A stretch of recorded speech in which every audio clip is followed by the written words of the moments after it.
All right, here's where we begin. Today in Atlanta, Georgia, we've got a civil rights icon's passing, a controversial test alternative, a businessman's partial acquittal, potential energy bill hikes, and Thanksgiving traffic chaos. I'm Dean Bark, and welcome to the City Report with Dean Bark in Atlanta. Let's kick things off with a bang. Jamil Al-Amin, civil rights icon and former Black Panther, dies in custody. Jamil Abdullah Al-Amin, once known as H. Rap Brown, has passed away at 82 in a federal prison. Al-Amin was no stranger to the spotlight, having been a prominent civil rights leader and a former Black Panther, He made quite an impact right here in Atlanta's West End, fostering a thriving Muslim community. Back in 2002, he was convicted for the 2000 killing of Fulton County Deputy Richard Kinchin, but he maintained his innocence until the end. Al-Amin's life is a tapestry of radical activism, community leadership, and the complex layers of social justice movements. Now that's worth discussing, right? Moving on, Georgia College's Way introduction of controversial SAT alternative. The University System of Georgia is considering the Classical Learning Test, or CLT, as an alternative to the SAT and ACT. Developed by Jeremy Tate and associated with conservative institutions like the Heritage Foundation, this test emphasizes the Western intellectual tradition. Quite the scholarly twist, wouldn't you say? The College Board isn't exactly thrilled, claiming the CLT doesn't meet industry standards.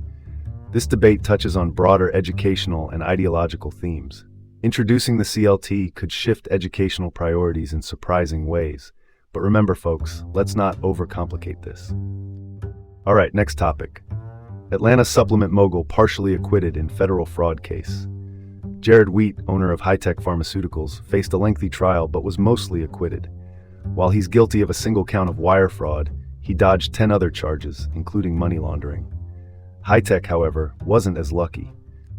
The company still faces charges of wire fraud and money laundering. This verdict brings to light the complexities of regulatory compliance in the supplement industry. One can only wonder if this might embolden others to push boundaries.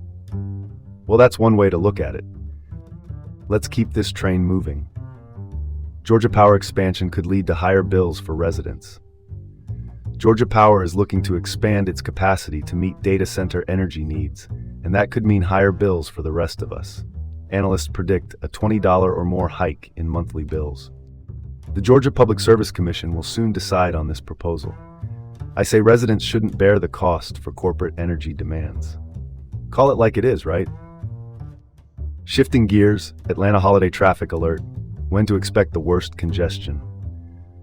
More than 2 million Georgians are expected to hit the road for Thanksgiving. The Georgia Department of Transportation advises that the heaviest traffic will be from noon to 6 p.m. on Tuesday and Wednesday, and again Sunday evening. Plan accordingly, folks. Thursday and Friday should be relatively light, but Friday shoppers and sports fans will fill the streets.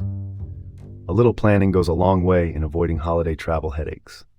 Now let's tie a bow on that. Thanks for tuning in to the City Report with Dean Bark in Atlanta. Stay safe out there and join us again tomorrow for more local news.